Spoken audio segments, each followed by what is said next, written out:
She believed she could, so she did.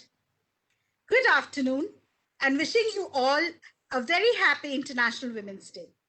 I, Swam Prabha from UNDP, welcome you all to the virtual forum on a conversation on women leadership in water governance and management. Women share an inextricable link with water since time immemorial.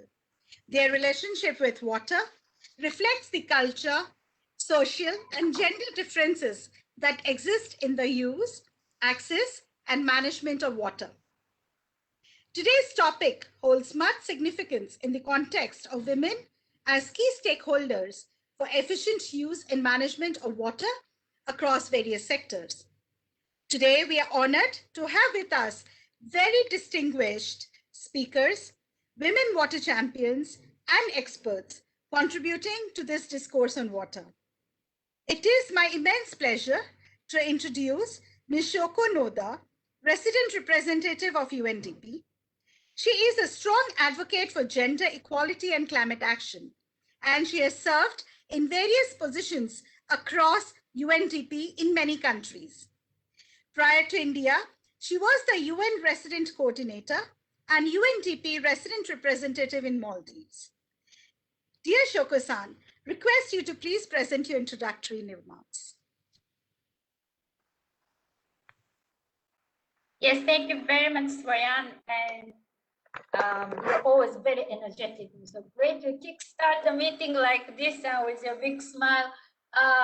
Very good afternoon to everybody. Mr. Kumar, Additional Secretary and Mission Director, National Water Mission, and Dr. Alok Sikka, Representative for International Water Management Institute, Reshma Anand, Chief Executive Officer, Hindustan Unilever Foundation, and Mr. Prakash, Executive Director of Graviz, and Dr. Marianne, Global Policy Advisor of Water Governance program in UNDP, and esteemed water experts, women water champions, and colleagues and friends. First of all, happy Women's Day. It's so great to have this opportunity to meet you all on this important day. It's a pleasure to really jointly organize this seminar with Stockholm International Water Institute and National Water Mission, Government of India. Mr. Ashok Kumar, I would really like to congratulate you on your excellent leadership in driving the national agenda on water conservation and management, especially the Catch the Rain campaign and Jal Shakti Abhiyan too, and of course the colorful mascot, the Piku, the peacock. Gender equality and water lie at the heart of 2030 agenda for sustainable development. While water is one of the most basic human needs and a lifeline for all of us, gender equality is basic human right and is central to our progress. Women as homemakers and even the professionals have a close connection with nature and especially water, whether it is for domestic consumption or commercial purposes. Women have been responsible for collecting water for centuries, even walking miles every day, carrying vessels on their heads. Fortunately, times have changed.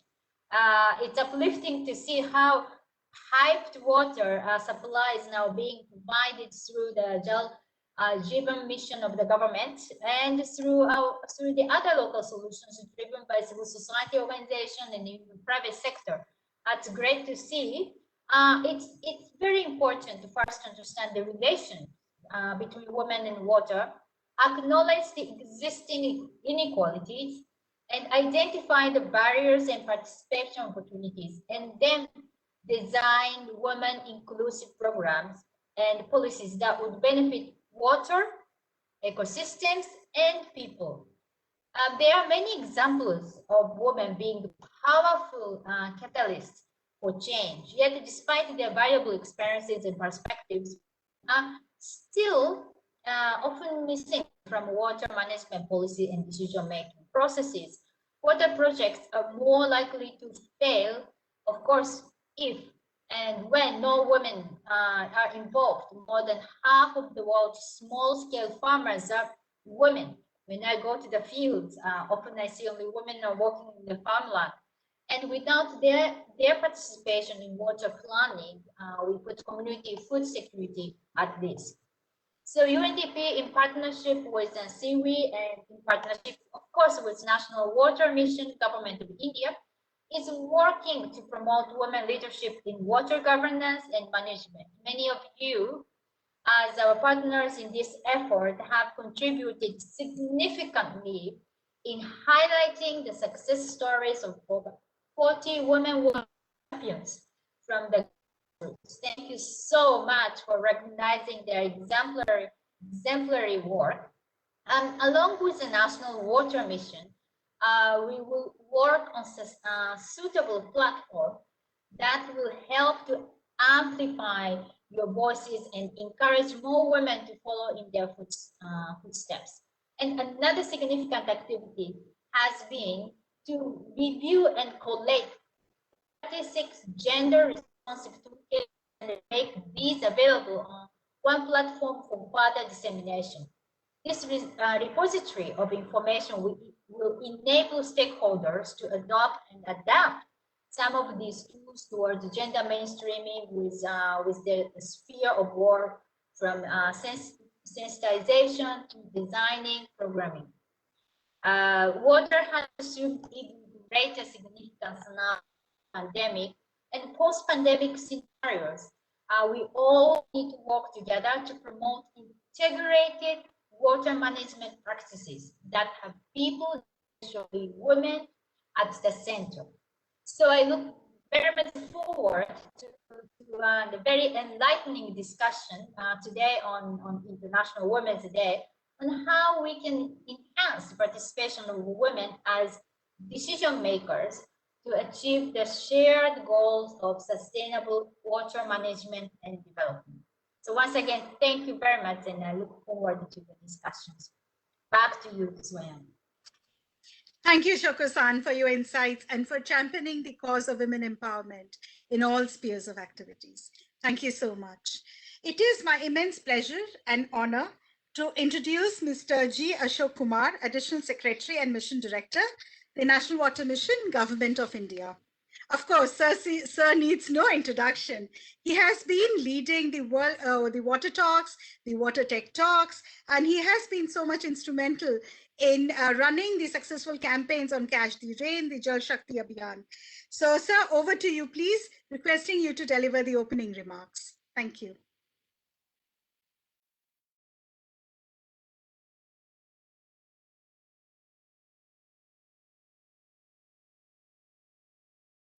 Sir, we are not able to hear you. If you would please unmute.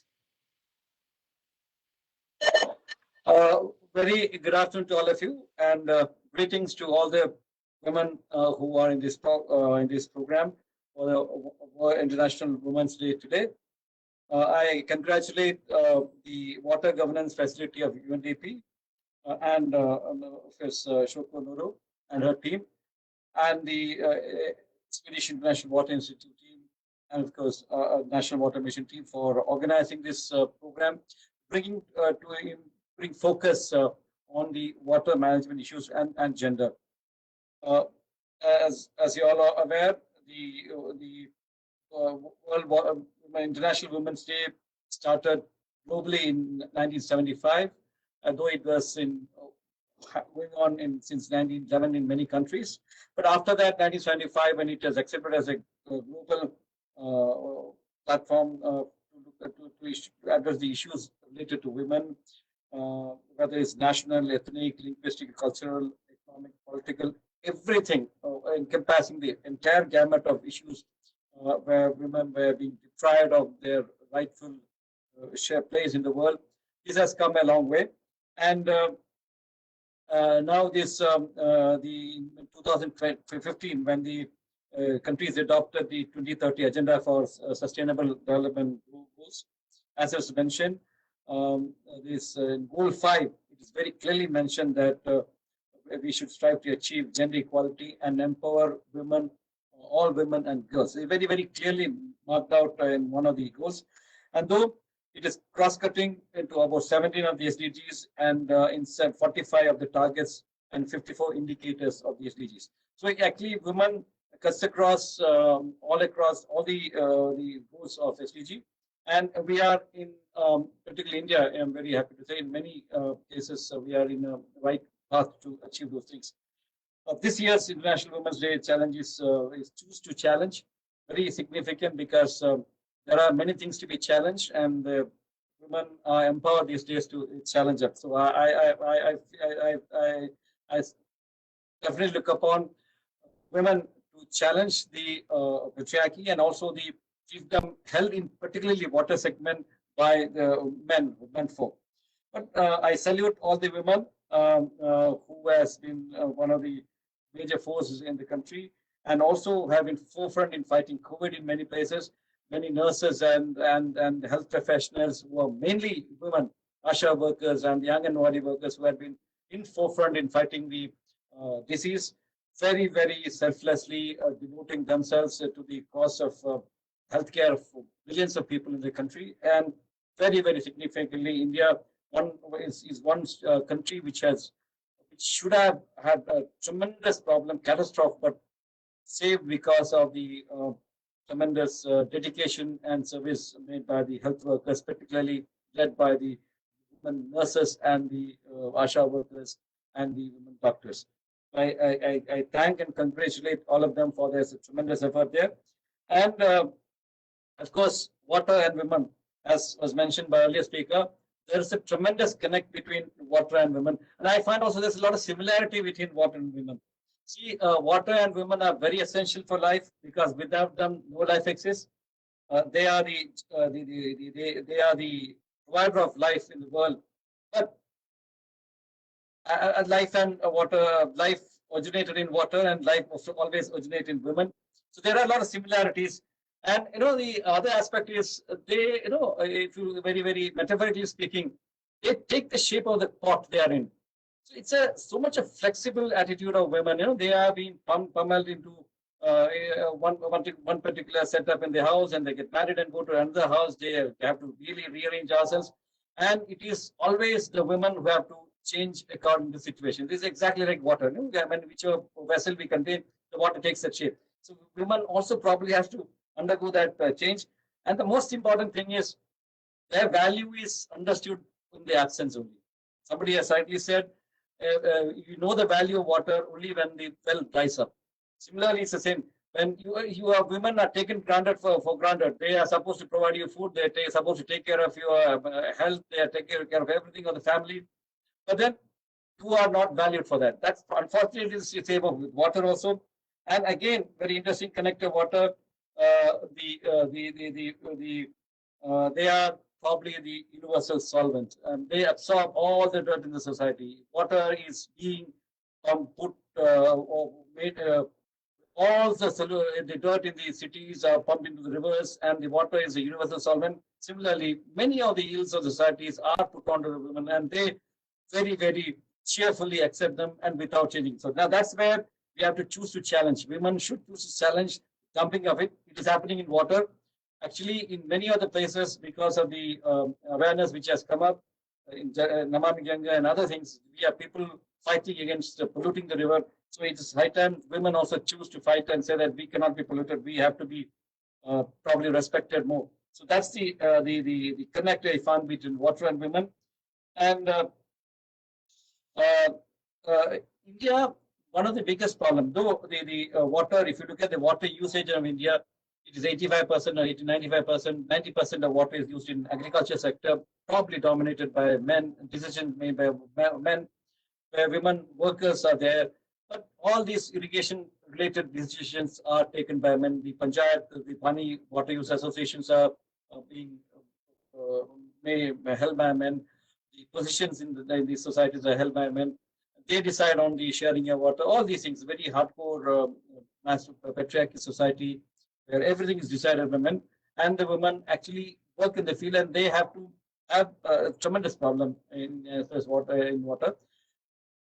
The 5% of water, that is the drinking water part of it, it is actually the entire the burden is borne by women actually. Where they the access in India is a big problem for water. They have to walk many kilometers to go to the water source, and many of them carry water on their head, kilometers, 4 5 kilometers, as they say. And even the girl child, they are also not spared from it. They are also being forced to carry water on their head, kilometers of water on their pots on their head, and they are the first to drop out of schools when there is an issue of water. So when there is a water crisis in the village and you have to get drinking water, men folk will sit and ask for water. It is the women who actually provide the water, walking many kilometers. And not only women, girl child also a part of it. We say a Beti Bachao, Beti Padhao campaign, but the fact of the matter is that many times it is the women and the girl child who bears the brunt of the water issues. Again, if you look at sanitation, I'll come to sanitation a bit later. Uh, so access to water or getting water is one of the major issues why girls get dropped out of school, apart from, of course, the sibling care and the health issues of women and toilets, because access to toilet is one issue which many causes with children, girl child to drop out of school. So I'll come to sanitation a bit later. Migrant laborers, many of the when there's a problem of drought in the village, men migrate out. They probably go to the city and have the comfort of the piped water in the city. And it's the women and their children who are left in the village, which is having drought. They are the one who have to walk and ensure that the children get right water, good water to drink. So it's a very, very the entire burden of the bad effects of the water issues are focused by women. So it's right time that we get them empowered and also bring them in water governance. So I can tell you, the government of India has now come out with the Har Nal Se Jal Yojana, where functional water, household water taps will be provided. Very interesting plan, and hope it will be successful. I can tell you one experience of mine from Nizamabad. I'll take another 3 4 minutes. This experience in Nizamabad, where I had actually have a lot of faith in the women and ensured that they form some drinking water committees in every of the water source. So Har Nal Se Jal plan will be successful only if there is a water is available at this source. So source sustenance is very important for that. And to ensure that the source is sustained and there is good water, you have to protect the source. That's where my experience in Islamabad comes in, where we had 1,000, almost 1,500 habitation drinking water communities were formed, all by women. They were to ensure that the source is protected. They were to ensure that there is no, the tanks are properly clean and the quality of water is maintained. And along with this, in association with the 1.5 lakh toilets we built in 2001, we had a program called Shubhrata, where we constructed about 1.2 lakh toilets in 6 months and 1.5 lakh toilets in about 1 year. This had reduced the diarrhea cases from 4,500 to about 157 in just 1 year. So and women understood the value of it. Women were the one who wrote that campaign, and even the sanitation campaign has said this was started because we found that the children in the schools were dropping out because of absence of toilets. We gave 1,000 toilets were built in 1,000 schools. Women joined back, and they were the one who actually forced the family also to go for toilets. And that's why in 6 months' time we could go for about 1 lakh toilets. So there are women who when given a proper role, who can deliver this. This is a classic case where only 5 women members of the committee sit on Sarpanch's head to get it clean. He said, you have written that this day the tank will be clean. Please ensure the tank is clean.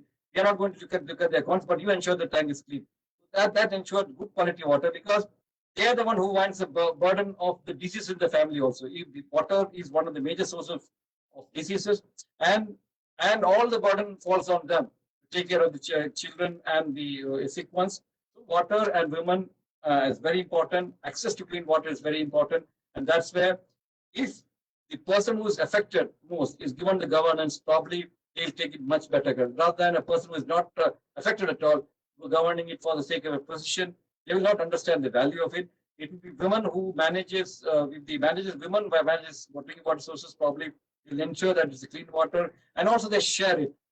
That's where our this thing we have actually got many people who have come out water warriors and presented their cases in the water talks, as Swamprabha was telling.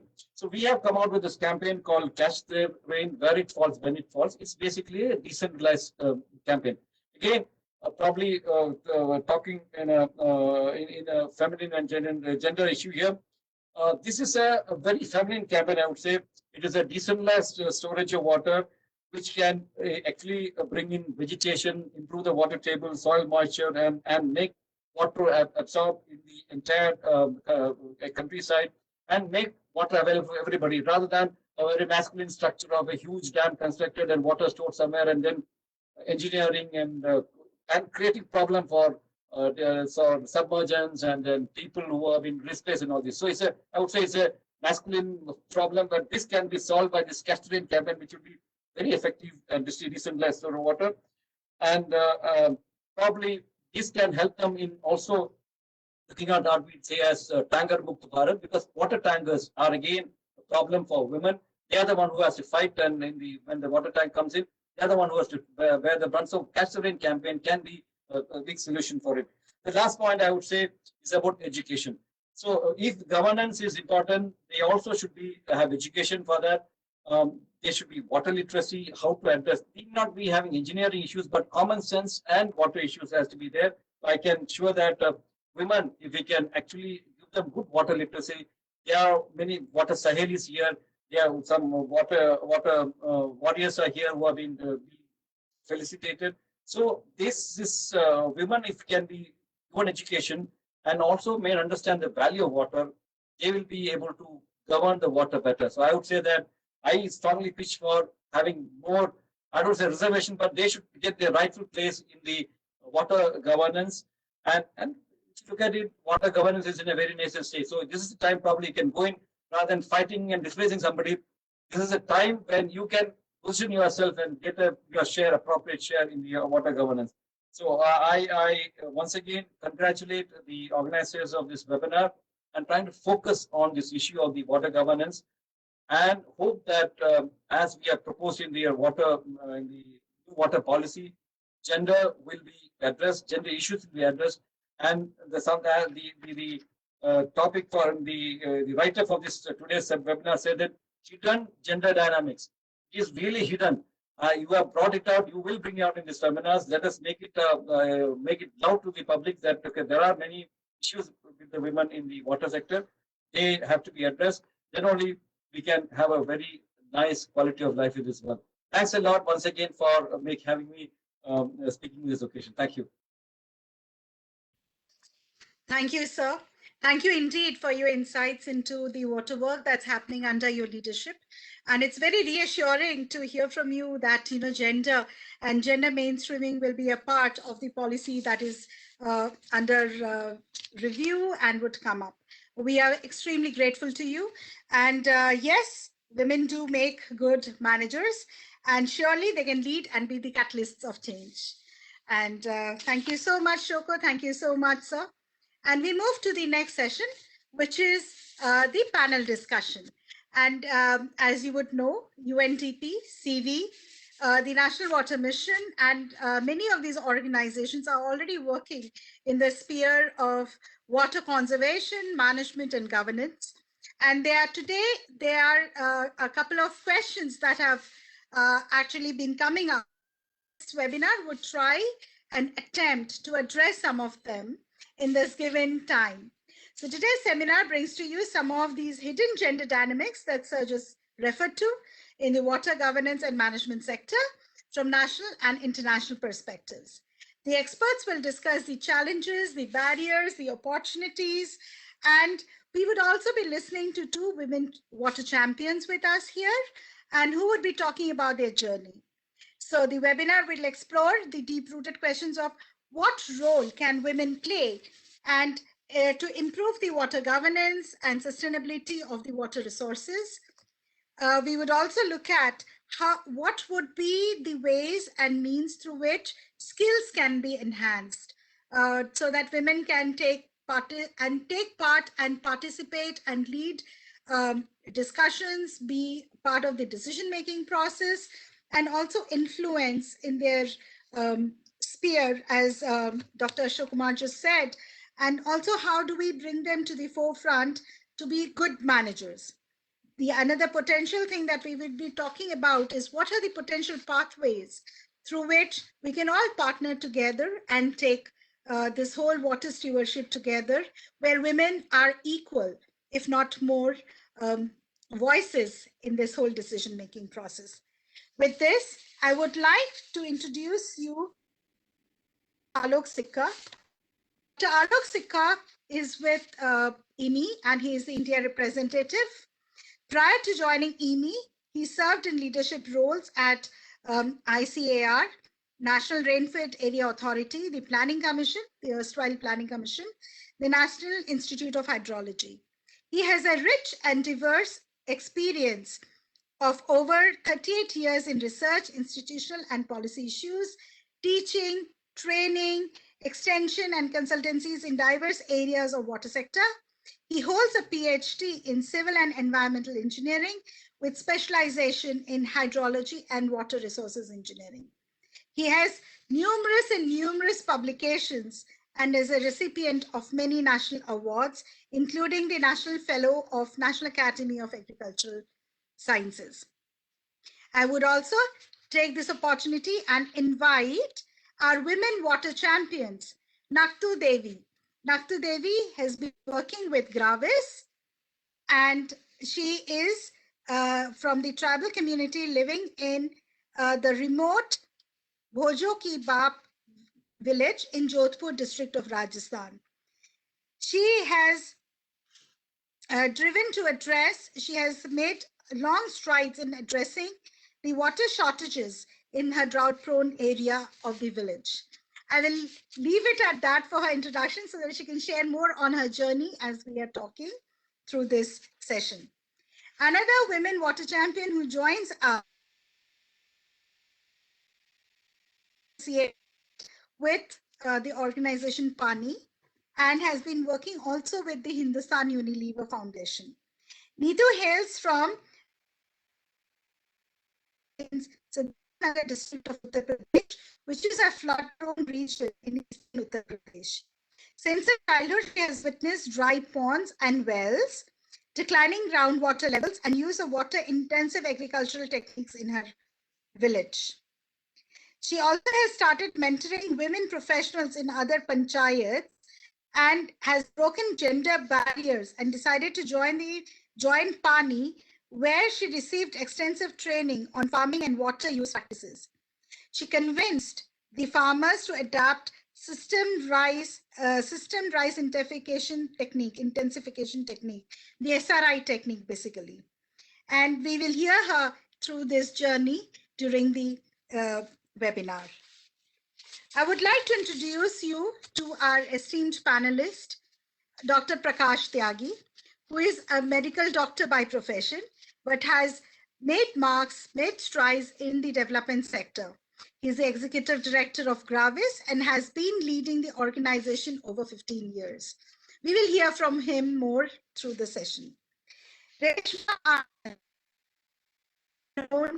and at the leadership level, she is heading the Hindustan Unilever Foundation as the CEO, and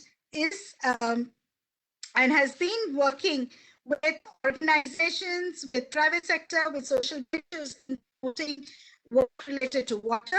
She has worked extensively with nonprofit in defining their strategy, impact principles, and leadership values. Reshma also anchors a leadership program for young women across business, government, and civil society. Reshma is also an Aspen India Fellow and a TED India Fellow. Welcome, Reshma. We have with us Kavita. Kavita Sachwani is a public policy and financial services professional and has over 2 decades of experience working in the sector of policy advocacy and program management in water resources management, public health, financial inclusion, and financial services. She is currently part of the global leadership team at the 2030 Water Resources Group, and she has been working extensively in Maharashtra on this platform. We are also here joined by Kanika. Kanika Thakkar is a gender equality focal point at CV, and she has actively worked in building capacity for improved gender equal outcomes across CV's program area work. Kanika holds a master's in integrated water resources management and has previously worked with UNEP, the Global Water Partnership, and is a WASH emergency response delegate with the International Federation of Red Cross. A Canadian national, Kanika brings experience from working with civil society and intergovernmental organizations across Asia, Africa, Europe, and North America. We are also joined here by Kalpana Ramesh. Kalpana Ramesh is fondly also known as the Water Warrior, and she works in the sector of urban water management. She has started working towards solving water woes by implementing rainwater harvesting even across the city of Hyderabad. She is leading the water initiatives at Society for Advancement of Human Endeavors, SAHE. She has been working with well restoration, lake revival, and awareness workshops in various capacities in collaboration with the government, community, and various organizations. Her current social startup actually is the Rainwater Project that provides sustainable integrated water management solutions in public and private sectors, along with lake and well rejuvenation and conservation. Welcome, Kalpana. With this, I hand this panel over to Dr. Alok Sikka to take this forward. Thank you. Thank you. Thank you very much, Swam, for the wonderful introduction. And I'll just take a couple of minutes to introduce the subject, as RD has been anyway introduced. So first of all, let me congratulate UNDP, CV, and other Ministry of Jal Shakti and National Water Mission for having organized this particular event, which is really very, very important. And when we are discussing the Women's Day, so definitely there cannot be anything much closer to the women than the subject on water. And particularly when we are talking about the women leadership in water governance and management, and keeping in view the fact that as we know that the gender equality cuts across all the 17 SDGs, which is really a clear reflection of its centrality in the SDGs achievement, and at the same time is the water, which also cuts across almost all the SDGs and which sits at the center for building resilience, livelihood, productivity, and so on and so forth, and also water scarcity. So perhaps there could not have been anything better than for the UNDP to talk about on this than how best we can bring the centrality of women in playing an active role in water governance and the management. So definitely, I think Sam and the UNDP, you deserve congratulations for that. Another interesting thing which she was making a point that UNDP took an initiative along with the ministry and also with the CV, that's the Stockholm International Water Institute, to have women water champions. As we go along, we'll know more about it. And I'm very glad to see that we are going to be having and recognizing their contribution, because as you'll see, the next two first panelists are going to be the women water champions, as they have been already introduced by Swam. So it's really befitting that on this particular occasion, we are also trying to be talking about the women water champions who are associated and linked with the grassroots level. So we have to try and see that how best from the grassroots level to the highest policy making, the women play a very, very key and important role.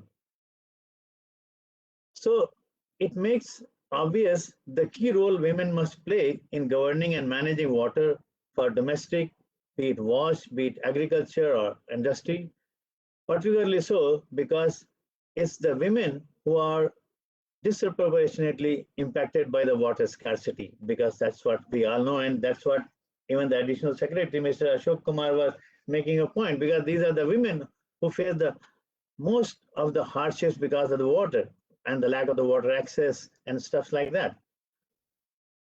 Now, this is something that it is very much important also to the organization which I am representing, International Water Management Institute.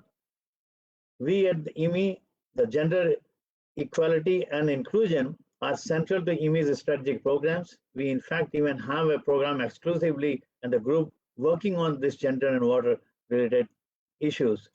And IMI research across various regions in the past have quite shown there's some way to go, that the real progress cannot be made if water investments, innovations, and interventions do not respond to the complexities of inequality and exclusion. And so that is where the women, especially the marginalized one, are far less represented, as we know, in water organizations and the institutions, particularly when we are talking about the sitting at the table across where important political and economic water decisions are made. So perhaps that is where we are trying to be talking about that, how best this can be more central and mainstream, as we have been talking about. Of course, I will not be going into the details as to what are the things that which we at IMI are doing. There is a document which talks about the IMI's gender and inclusive strategy, which one can always have a look at it. Now, coming to this particular topic and this particular panel discussion which we are just going to have, there are certain key questions which we would like the panelists to try and address, and everybody to keep in mind that what role women can play in water governance and management. How can we really empower women? And particularly we are talking about the post-COVID-19 scenario. How best we can enhance their skills, training, and how to create cadre of water stewardship, because that is something really very, very important going forward to inspire the more innovation and leadership, and how really to go forward and what is the pathway, what is the roadmap for that. So I think with this, I have a pleasure in inviting the first panelist, and she is Nakta Devi, and as she has already been introduced, she is a women water champion from Gravis, and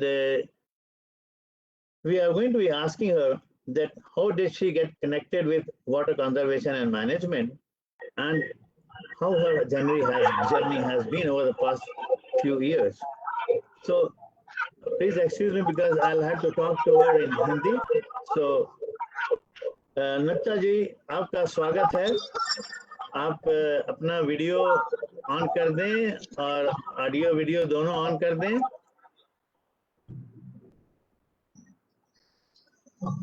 हाँ, बहुत बहुत स्वागत है आपका और आपको नमस्कार. और हम आपसे ये जानना चाहेंगे कि आप ये जो बहुत ही पुण्य काम आप कर रही हैं वाटर कंजर्वेशन और मैनेजमेंट का, आप इससे कैसे जुड़े और जितने समय से आप इसमें लगे हुए हैं, ये यात्रा आपकी कैसी रही? आप इसके बारे में बहुत संक्षेप में 4-5 मिनटों में अपना व्याख्यान करें. कृपया आप बोलिए. मेरा नाम नक्तू देवी है. भोजो के बाप चक्कर नंबर 1 से आई हूँ. जोधपुर जिला है. 4 लड़का लड़की है. 1 बच्ची है. 3 बच्चे हैं. पति देव मेरा मजदूरी करता है. और सर पहला 10-15 साल 20 साल पहला 25 साल पहला पानी की बहुत समस्या थी. पानी पीने का ही नहीं मिलता था.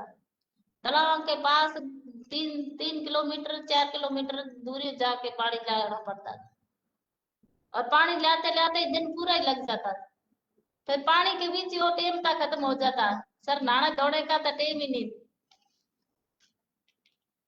और फिर गांव की समस्या, सर कोई पानी की कोई व्यवस्था नहीं थी कि गांव के पानी पशुओं के पीने वास्ते तो पानी की कोई दिक्कत नहीं है। फिर कमेटियां बनाई, तीन तालाब खुदवाए। उसके बाद गांव की महिलाओं लेके सरपंच के पास गई कमेटियां बना के। और सरपंच ने कहा कि नालियां खुदवाओ, नालियां के अंदरों मिट्टी निकलाओ, नरेगा शुरू करवाई ग्राविस ने। ग्राविस वालों ने कहो कि तेल दरिया हम देंगे और खाने का अनाज मिलेगा, तो नालियां के मजदूरी करो। महिलाओं को बोला। फिर मैं महिलाओं को लेके आके नालियां के ऊपर गई, तो मिट्टी निकलवाई। अब वो पानी, तालाब का पानी है, आदि पीते हैं। 3 तालाब है, तीनों ही पानी साफ सुथरा है। और पहले पानी की बहुत समस्या थी। और हम खड़ी बना के समूह से जुड़ी ग्राविस से 2012 से समूह से जुड़कर सरयम पौराणा ने पुस्ता सिलाई का बख्शीश दिया कई महिला ने। और कोई महिला, कोई नरेगा शुरू करी, कोई किसी ने लोन दे के ऐसा बैंक से, किसी की आटे की चक्की खरीदी, किसी ने दुकान का सामान भरा। तो उसलिए आपका 100 रुपये रोजगार उसको मिलता है। और पानी के बगैर तो सर कोई काम नहीं था। खड़ी बनवाई, खेतों के बाद धोरे पाड़ी समझते हैं, धोरे पाड़ी बंधवाई। धोरे पाड़ी के ऊपर उसके खड़ी सुधार के, और फसल एक मूंग मोठ बाजरा ही होता है। और चना की फसल अभी मेरे खेत से है, चना की फसल भी होती है। और टांका का ग्राविस ने कुछ समूह को टांके दिए, तो टांके दिए, तो उसके कई महिला ने दिए, तो पानी लिया के टांका में डलवाए, तो शरीर टंकर लिया, तो किसके अंदर कोई पहला पानी की व्यवस्था ही नहीं थी। बहुत दूरी पानी लाना पड़ता सर। और एक कहावत कहते हैं ना, सुने के दोरो दोरो रे कुआ थारो पानी, ऊंडो ऊंडो रे कुआ थारो पानी, सासू घी ये डुलियो तो जीव सोरो रे, पानी रो डुलियो तो जीव दोरो रे, सासू बाल्टी रो नाम है नारेंगी, मारे घड़िए रो नाम है आजारी। चलिए, बहुत खूब, बहुत खूब। So what I'll just sum it up in one line, that for those who do not understand Hindi, that what she has been telling, that typically the critical problem of water in the village, even the drinking water, and they have to go far away, something like 4 or 5 kilometers to fetch the drinking water. And then they formed the committee, went to the village head, and then they started with the idea of rejuvenation of 3 ponds, which are there, the village ponds, and also the feeder channels which feed into the water, into the canal, into the ponds, so they were also clean. And that's how they have tried to resolve the problem of water scarcity in the villages, in the village where they were there, and how best they have done it with the community involvement, and also making best use of the good offices of Gravis, and also the Manrega, that's Mahatma Gandhi National Rural Employment Guarantee Act. So बहुत बहुत धन्यवाद आपका हमारे साथ जुड़ने से, और आप बहुत अच्छा काम कर रहे हैं। हम सबको आपके ऊपर बहुत गर्व है। धन्यवाद। So I move to the next, now move to the next women water champions, which is Neetu Singh ji hai, and she is a women water champion working with the Pani and HUF, Hindustan Foundation. And तो नीतू जी, आपका स्वागत है। नुक्ता जी, अभी आपसे फिर दोबारा मिलेंगे, और तब के लिए अभी हम जो है नीतू सिंह जी से बात करेंगे। बहुत बहुत धन्यवाद आपका यहाँ से हमारे साथ जुड़ने में। नीतू सिंह जी, आप हैं?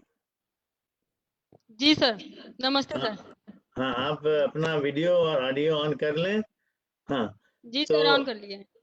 हाँ, so what I'm going to ask her is basically that what has been her concern or motivation, that how she got connected with water, and how did she overcome the challenges of water woes in the villages where she is living? So, Neetu Singh ji, हमें आप ये जी बताइए कि आप क्या कारण था, किस चीज के कारण आप पानी से जुड़े, और जी उसको उससे बाहर निकलने के लिए, उसको ठीक करने के लिए, वो जो आपके पास में चुनौतियां थी, आपने किस तरह से उसका सामना किया और सारा एक किस तरह से किया? अगर आप हमें संक्षेप में 4-5 मिनट में उसका बारे में बताएंगे तो बहुत बहुत शुक्रिया होगा। जी सर। आप सभी को नमस्ते। सिद्धार्थनगर जनपद की एक छोटा सा ग्राम पंचायत है बसौनपुर, वहाँ की रहने वाली हूँ। मेरे क्षेत्र में एक ही विषय पे दो समस्याएं थी, एक तो पानी से समस्या, एक दूसरी है कि पानी से समस्या। तो पहला बात तो यह है कि मेरे क्षेत्र में वही हमारे गांव के पास, तो क्या होता है कि जुलाई और अगस्त में जब राप्ती नदी से बाढ़ आ जाता है, जुलाई अगस्त में, तो पूरा क्षेत्र जब जहां भी नजर जाएगा वहां पानी ही पानी रहता है, और वो पानी बना रहता है, जिससे हमारी खरीफ की फसल भी नुकसान हो जाती है। और जब 15-20 दिन बाद वो पानी निकल जाता है तो पता ही नहीं चलता कि वो पानी गया कहाँ। नदी में जाके 120 से 25 नीचे आता है पानी। तो लोगों को लगता है कि पानी, तो जब बाढ़ आता है तो लगता है बहुत पानी है, लेकिन जब वही पानी नीचे चला जाता है, जब रबी सीजन में हम लोग को खेती करना पड़ता होता है, तो उसमें 150-200 फीट पाइप लगा के पानी निकालना पड़ता है, जिससे होता क्या है कि 7 से 10 आवर्स पावर का इंजन लगता है, उससे अपना डीजल ज्यादा लगता है, जिससे पर्यावरण भी प्रदूषित होता है। दूसरी बात ये कि इतना कम पानी उठाता है, जब हम 150 नीचे से पानी लेंगे और पाइप लगा के खेत में पानी ले जाएंगे, तो उसे आप सभी अंदाजा लगा सकते हैं कि कितना उसमें मेहनत लगता होगा। एक परिवार पूरा खाना बना के सुबह जाता है, अगर आधा एकड़ खेत की सिंचाई करनी होती है तो पूरा दिन खेत में ही लग जाता है। इतनी बड़ी समस्या थी। तो हम देखते थे कि पानी है भी और पानी नहीं भी है, इतनी बड़ी हम लोग के वहाँ समस्या थी। इसी बीच 2015 में हम पानी संस्था से जुड़े, जिसमें एचयूएफ टाटा ट्रस्ट द्वारा संचालित सुजलम सुफलम परियोजना से जुड़ के हम तरह तरह के प्रशिक्षण लेके पानी को कैसे बचाए, इस पे प्रशिक्षण लिया। उसके बाद से हम अपने गांव में छोटा छोटा संगठन बनाए, 327 महिलाओं का, उनके साथ हम पानी पे घरेलू स्तर पे, सामाजिक स्तर पे काम करने लगे, जिससे उसमें नई नई तकनीकी से खेती करवाना था, सोकपीट का निर्माण था, तालाबों का सौंदर्यीकरण था, ऐसे काम हम लोग करने लगे। उसके बाद से हम वहाँ 327 महिलाओं काम किए, जो नई तकनीकी से खेती करने लगी, पानी की समस्या भी धीरे धीरे हल होने लगा। जैसे सराई से खेती हो गया, सिस्टम ऑफ राइस इंटेंसिफिकेशन, उसके बाद से अरहर सघनीकरण हो गया, जीरो टिलेज विधि से गेहूं की बुआई होगी, जिसमें पानी आधा लगता है। 40% एसआरआई में अभी आप देखेंगे तो 40% पानी कम लगता है, जिससे पानी की बचत होने लगी, समय भी बचने लगा, और जो पानी चलवाई का पैसा लगता था वो भी बचने लगा, और मेहनत भी कम लगने लगा, जिससे हमारा एडॉप्शन बढ़ता गया। और इसी तरह से 327 महिलाएं हमसे जुड़ के काम करने लगे। उसके बाद से हम जब बलरामपुर जनपद में आए तो यहाँ देखे कि वहाँ के एकदम विपरीत यहाँ पे है। यहाँ पे लोग मोटर से पानी चलाते हैं और पानी चलता रहता है, नालियों द्वारा पाइप पानी बहता रहता है। फिर वहाँ का देखे कि वहाँ क्या था और यहाँ क्या था। उसके बाद से हम फिर यहाँ पे काम करने आए तो देखे कि सब लोग नालियों से पानी दे रहे हैं। उनको हम लोगों ने प्रशिक्षण दिया कि नहीं, पानी को ऐसे बर्बाद नहीं किया जाता है, ऐसे काम किया जाता है। उसके बाद से यहाँ हम लगभग 2700 परिवार के साथ 900 हेक्टेयर में अपनी नई नई तकनीकी से खेती करवा रहे हैं। चलिए, बहुत बहुत बहुत बहुत शुक्रिया आपका, हमें अपने आपने जो प्रयास से अवगत कराया, और बहुत ही अच्छे प्रयास हैं आपके हैं, और बहुत अच्छे विचार हैं, और जिस तरह से आप उसे कर रहे हैं, तो बहुत बहुत धन्यवाद। So I would just like to say very briefly that what Neetu was explaining to us, similar that of course in their villages they had a problem of a lot of flooding particularly during the monsoon, and the water running off, and also water tables going down, so that's a depleting groundwater table. And so as a result, they got together with the women's groups of about 227 women, And then, of course, they have been talking to them about the various water positive interventions. Water positive intervention, something to name what she has been talking about, the system of rice intensification, zero tillage, and other pipe irrigation systems. So basically in trying to see that how best they can reduce the wastage of water and enhance more and more water conservation. So that's a really admirable kind of the efforts and the impact which they have created. So thank you very much, Neetuji. So now I think we move over to Dr. Prakash Tyagi ji, who is the Executive Director of Gravis. Prakash ji, as we know that the Gravis is working in rural India and particularly in the states of Rajasthan, Uttarakhand, Bundelkhand, and of course perhaps Bundelkhand region of Uttar Pradesh. So could you please walk us through some of your interventions on how you have introduced the grassroots women into the water management and also in decision making? So we have 2 to 3 minutes for this in the first round. I'll again come back after some time for the second round. Thank you. Thank you very much. First of all, I take this opportunity of extending greetings of International Women's Day to everyone on this panel and everywhere else. It's a great honor for me, for our organization Gravis, and for Naktu Devi, the water champion who you heard from, to be a part of this distinguished panel. I also congratulate UNDP and other organizers for doing this webinar on a very important topic that touches women's lives on International Women's Day. It's also very heartening to see two water champions getting the space to speak, which is wonderful. So Gravis is an NGO which works in a few states, as Dr. Sikka mentioned. However, the Thar Desert region of Rajasthan is the most significant area for our work because it's a very drought-prone area and consistently faces water shortages. So I will keep my experiences limited to the Thar Desert, which is very relevant. The Thar Desert is the most densely populated desert ecosystem in the world. There is no other desert in the world that has this kind of population. So it's a very unique landscape. And we are talking about water challenges that affect women's lives, while every community, every part of India, probably globally, between water crisis and women's lives, there are some common characteristics. There are some unique features that distinguish the Thar Desert, and I would like to speak about that for a minute, and then about our work for a minute.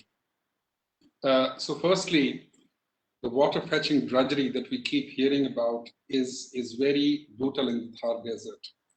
People who have not lived in the desert cannot imagine the kind of time, the kind of distances these women have to cover every day, which is very, very difficult in terms of their health, in terms of their well-being, in terms of their overall lives. Secondly, the gender divide in the Thar Desert is so well defined in terms of their roles. It's a feminine duty to bring water.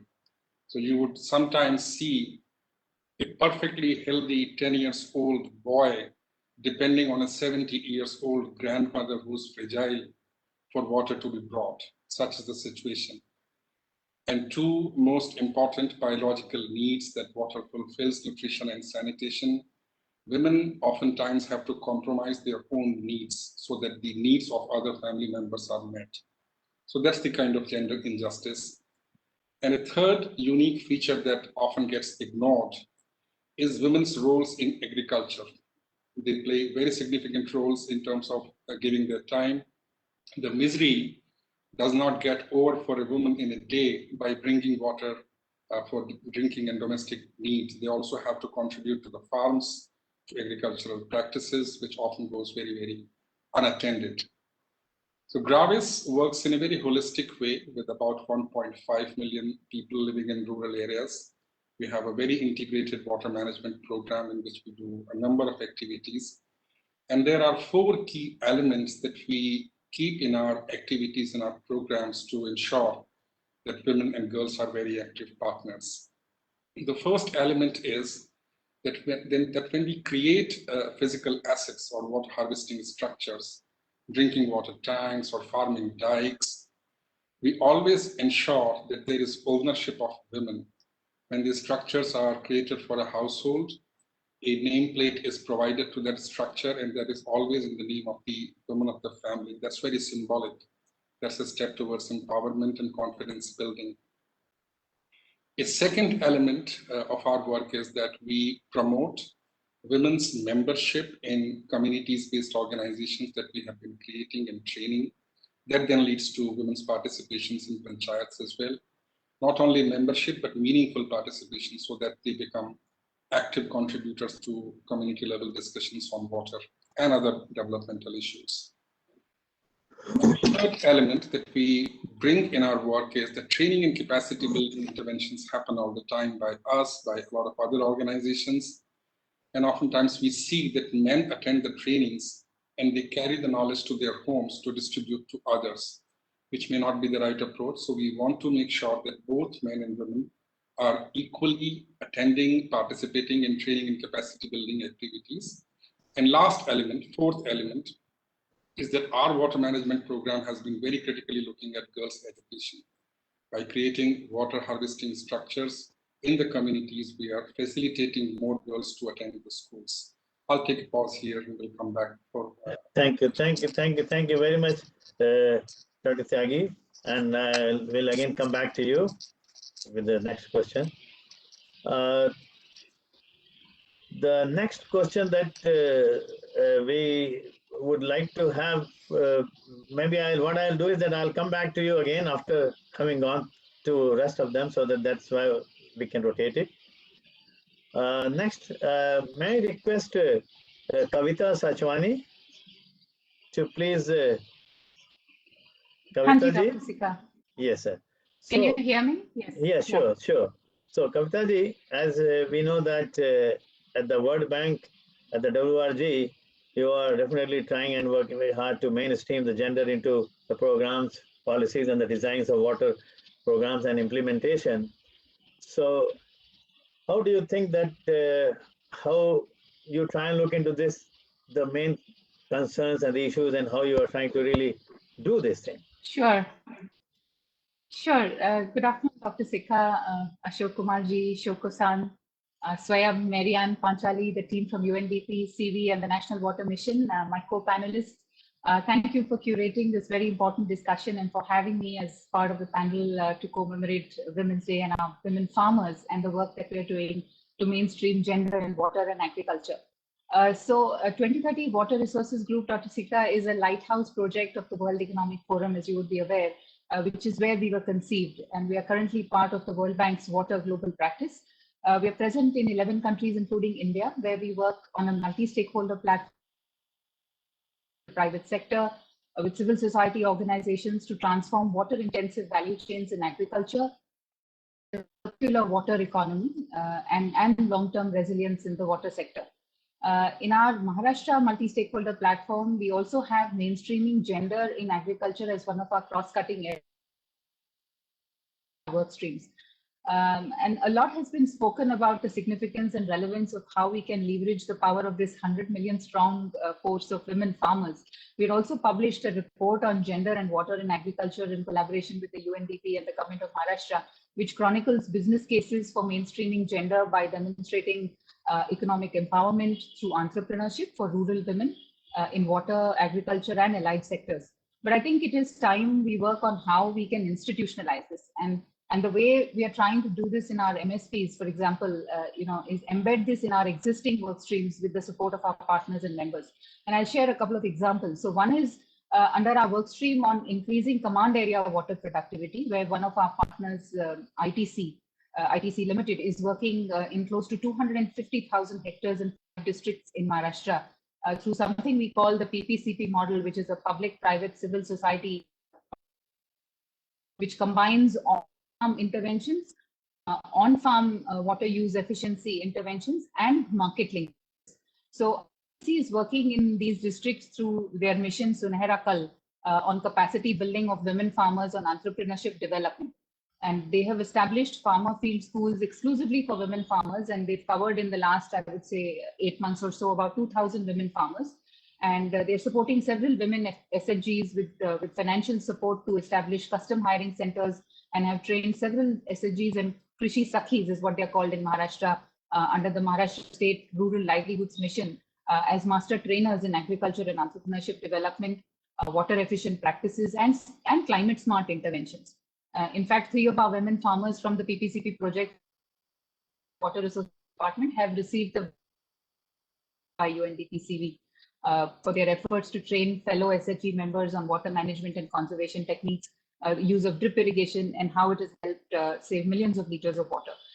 The second example is an initiative we started this last year.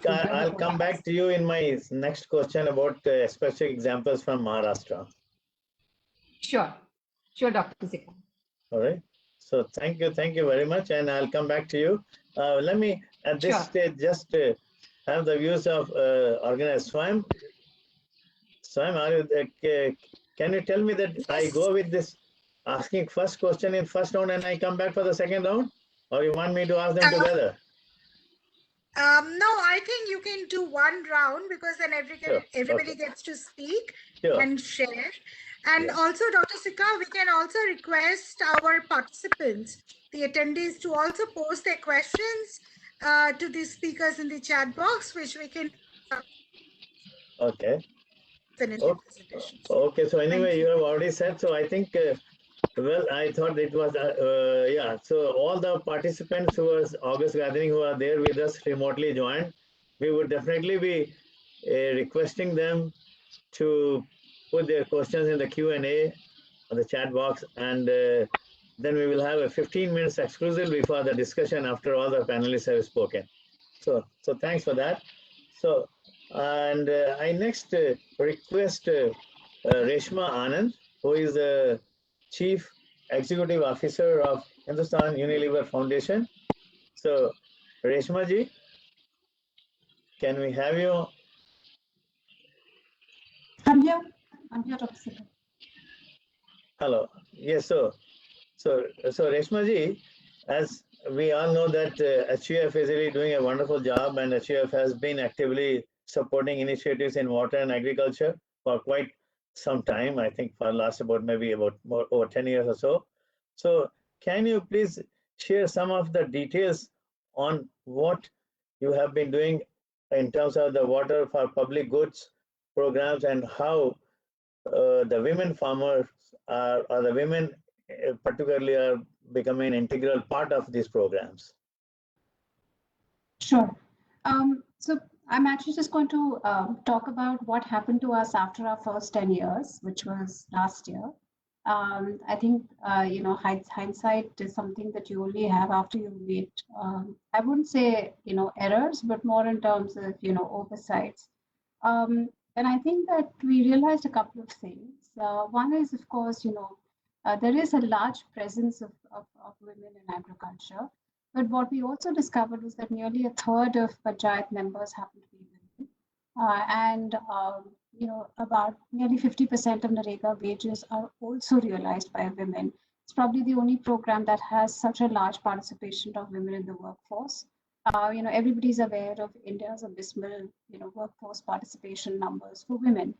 And what was quite interesting for us was that, when we looked at our own programs and our partners, everyone said that, the work on water is gender agnostic, right? It's a common, it's meant for everyone.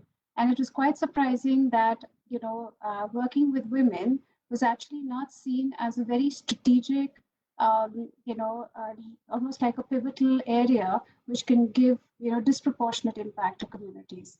And so we actually took a view that we have to graduate from this desire to have the presence and participation of women in programs towards building leadership for women in whether they're as lead farmers, whether they're field professionals, whether they're entrepreneurs.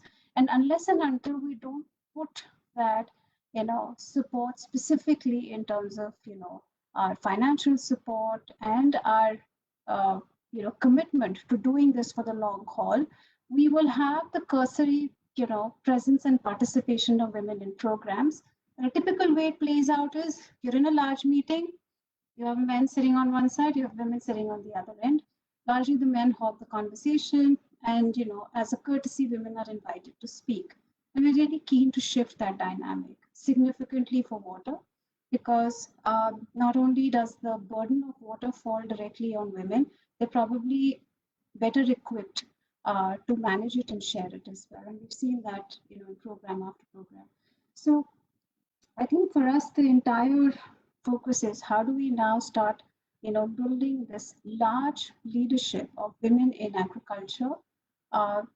Understand that a large segment of women farmers tend to be small and marginal, and therefore excluded from, the ambit of extension services. So how do we get, knowledge and input and support to women farmers, because then they're fantastic in the way they manage their fields. They're very, very frugal about their use of resources.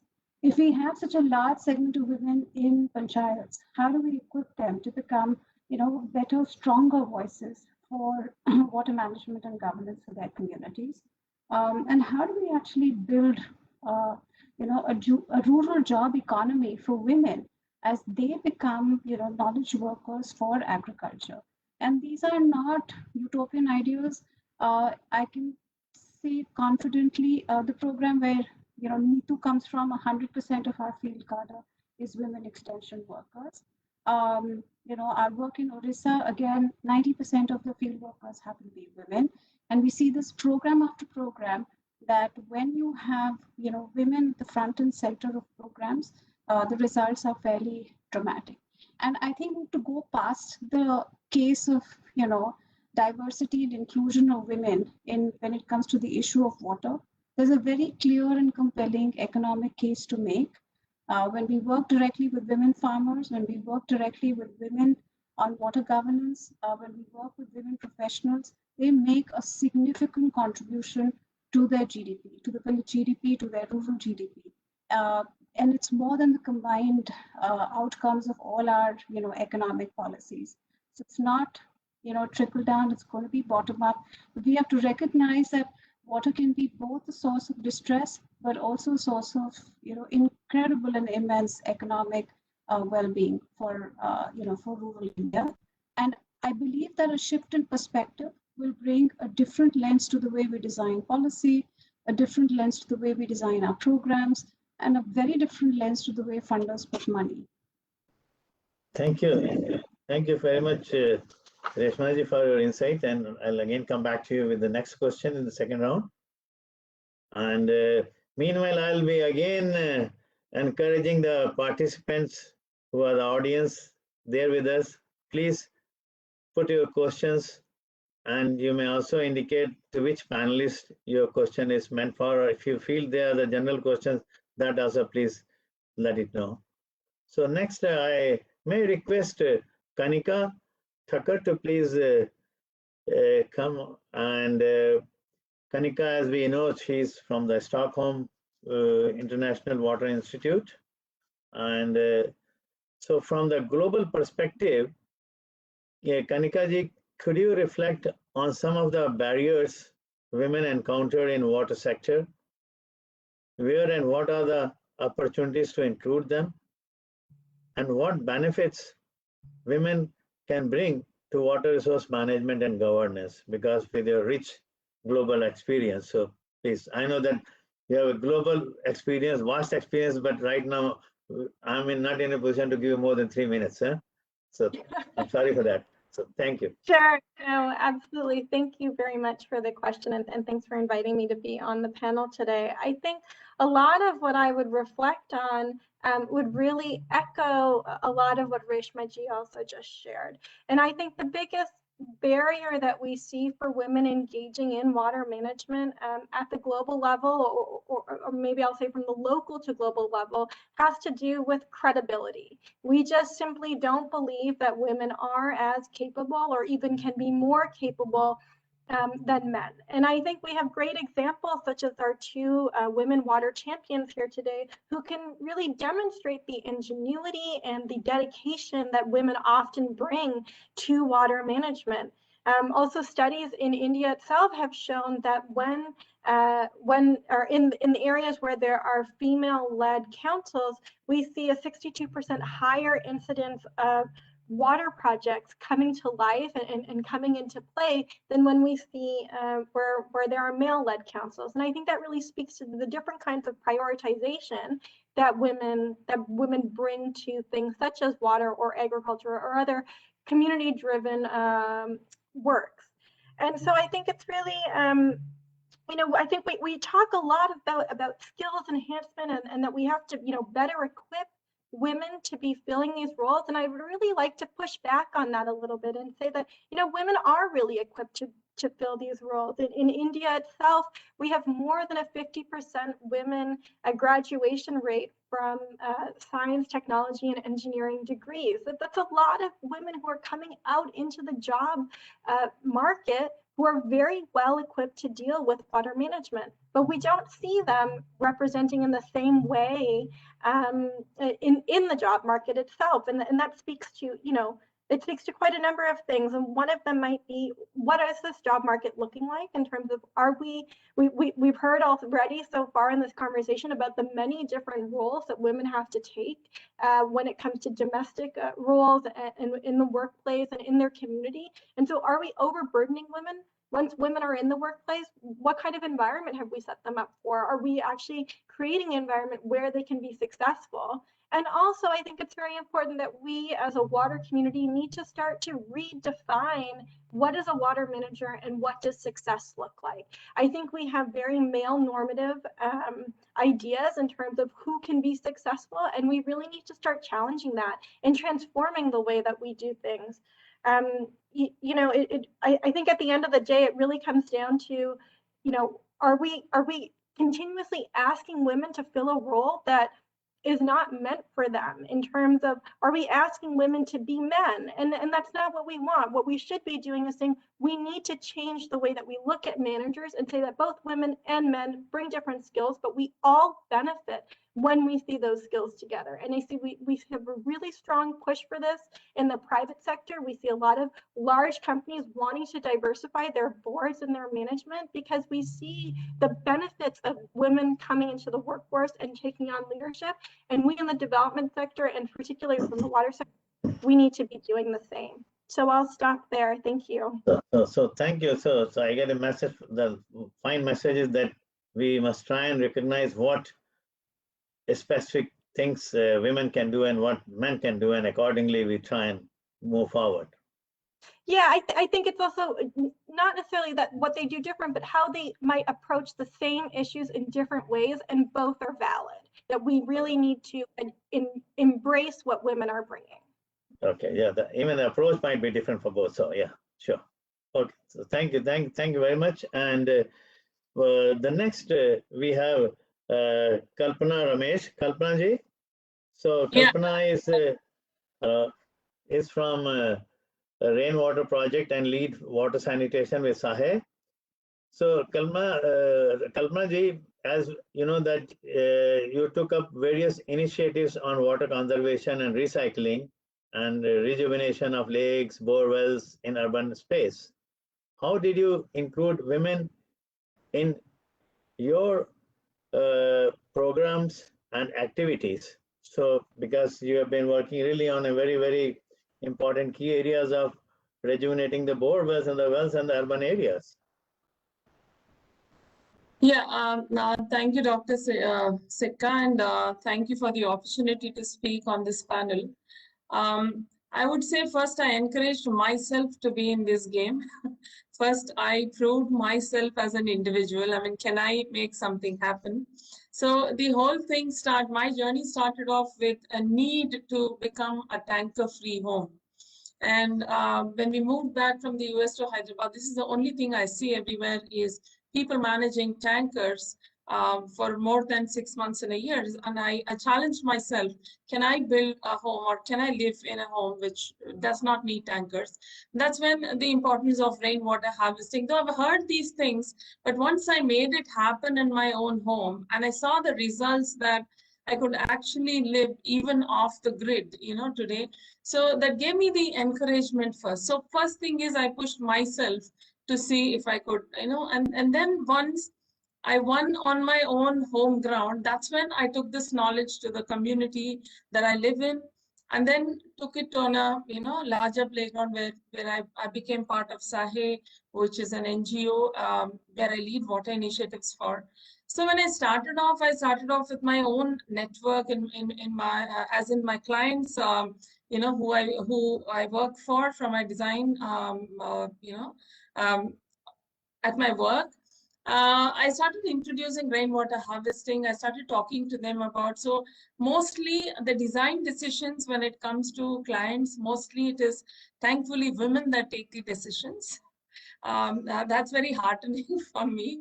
Men are there to, to take decisions on money and economics, but when it comes to design decisions, thankfully it's women. So I was able to convince them for rainwater harvesting and that. Then while I was doing this, I also looked at lakes as the largest catchment for rainwater.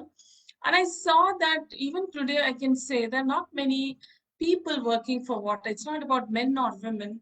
I don't see many people working towards water on the ground at the grassroots level in the urban areas, because we are very densely populated and our problems are huge. We have a huge amount of water contamination. We face urban floods year after year, and we see groundwater level depleting. What is really happening on ground? We see many people talking from different layers and spaces, and the government trying to do a lot.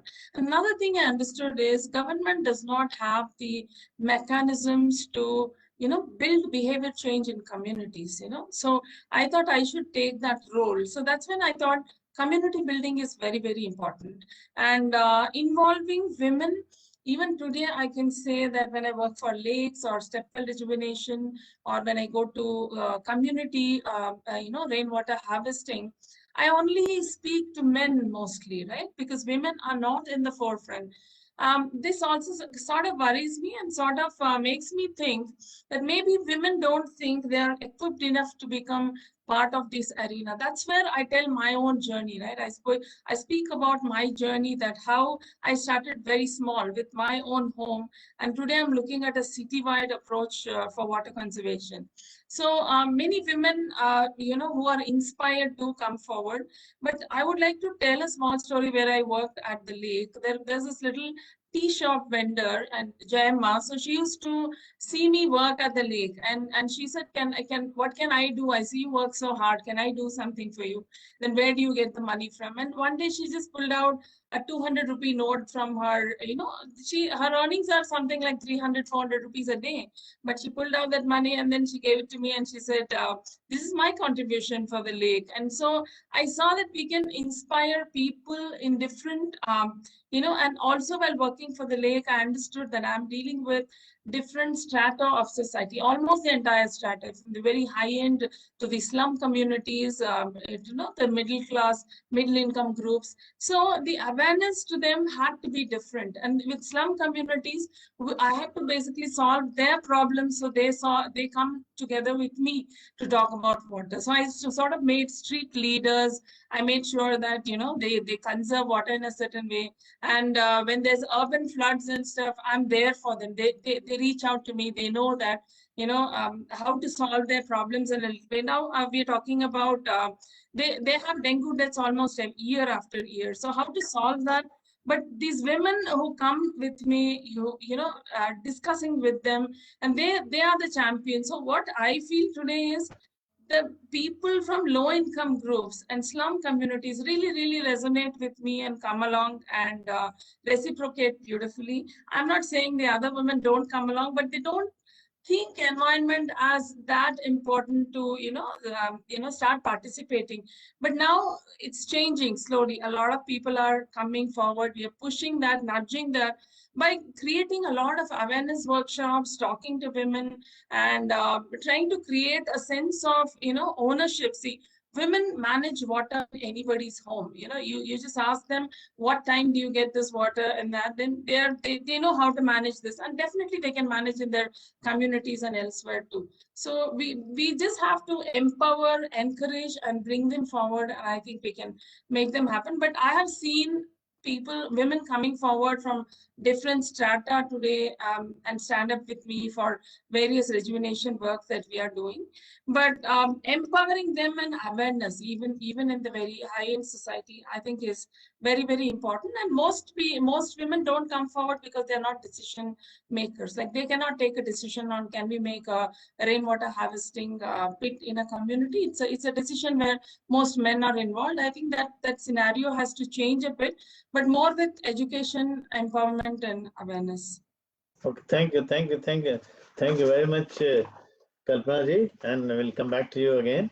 So I think we have really a very interesting first round, and I know that the time is really very short, and you guys have a lot more to good experiences to share. So I again come back to Dr. Prakash Tyagi, and Tyagi ji, the next thing what we would like to know is that how do you think that we can enhance women's skills through training and skill development, certification, employment, entrepreneurship, and so on and so forth? So because you have been involved at the grassroots level, and you also mentioned that the training and skill development, as we all know, is one of the key components. Thank you, Dr. Sikka. There are a few needs which are also the opportunities in the context of this question.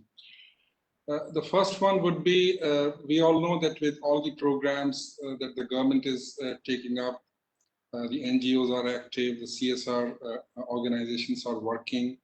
The water availability is gradually increasing. The situation is changing slowly, but it is changing. But the area on which there is a larger need is water quality. When the water becomes available within the communities, water still remains extremely unsafe with all biological and chemical contamination. In the rainwater harvesting program that organizations like ours work, biological contamination is more common. And we have been working on low-cost technologies to make the water as potable as possible. So there is a need, there is an opportunity, and there is a potential that local women can play a very effective role in manufacturing of these local, low-cost water filters and work as entrepreneurs to advance and scale up this technology. A second need and opportunity is the use of CBOs, community-based organizations. A lot of panelists spoke about that. Self-help groups, SHGs, are by default meant to be microfinance bodies, which is fine. But actually, self-help groups can also be a very effective community-based organizations working on water management, because they have the reach of the community, they have the understanding of the local areas. They can be very effective trainers, peer educators. Of late, we have also been doing a lot of work on intergenerational learning groups, which is a new type of CBO. And the reason for that is that oftentimes we don't see different age groups of women and girls getting together. Self-help groups have only a particular age group of women.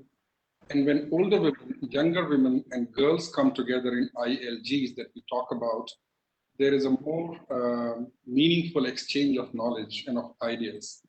So I think ILGs for intergenerational complementarity, for knowledge exchange, might be a great idea moving forward. And thirdly and lastly, a need and opportunity is that the role of women in agriculture needs to be looked at.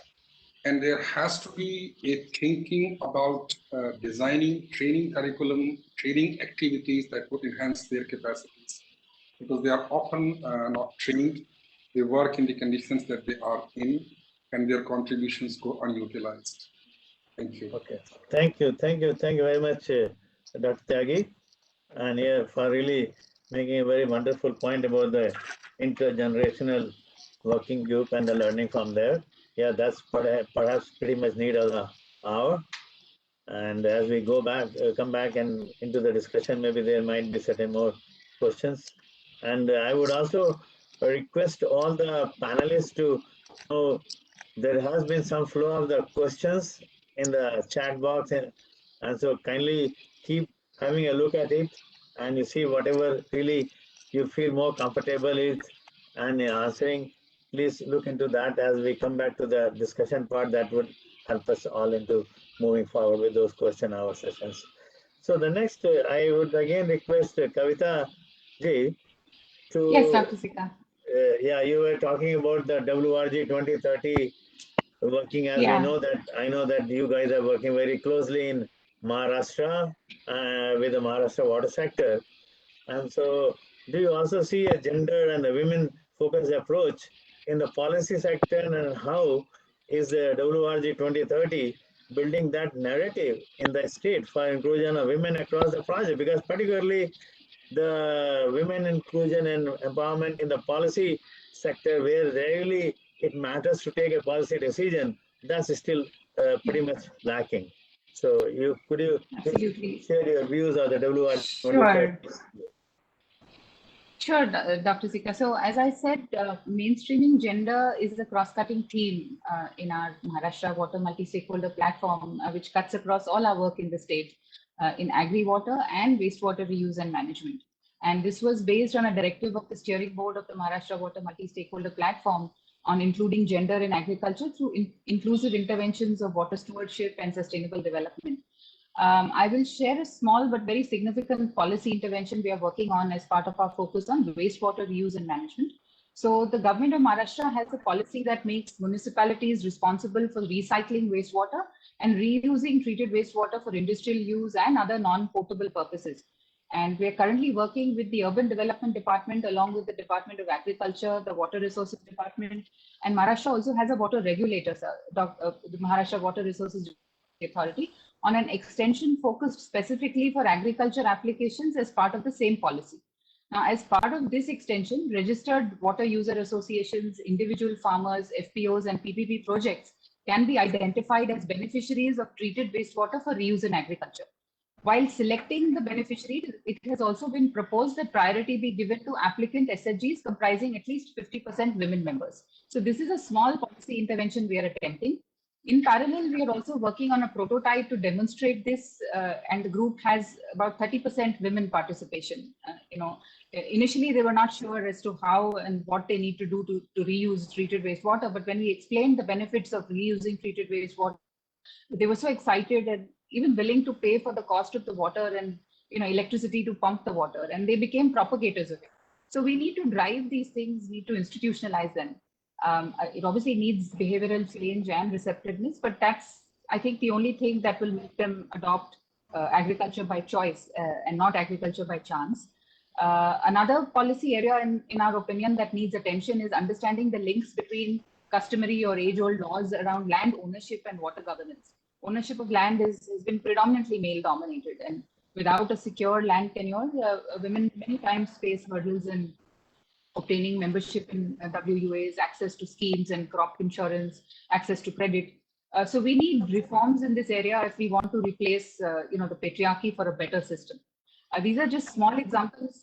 We obviously need to find pathways to institutionalize them through our collective efforts, and as we equip them, with adequate technical and behavioral tools, we will also need to, by design, involve male counterparts, like Kalpana mentioned, in these discussions, because agitating for behavioral change also involves far more intimate and nuanced arenas, and men need to be part of the dialogue and mission too, so that they see and recognize the value and what women and even elderly women can bring to the table through their nurturing and growth mindset, and as we celebrate the critical role women play in putting good food on the world's table, we also need to teach them to stand up for themselves and for one another, so that they cultivate their right to equality and channel it into action to offer a hearty serving of information and inspiration to the next generation of women farmers.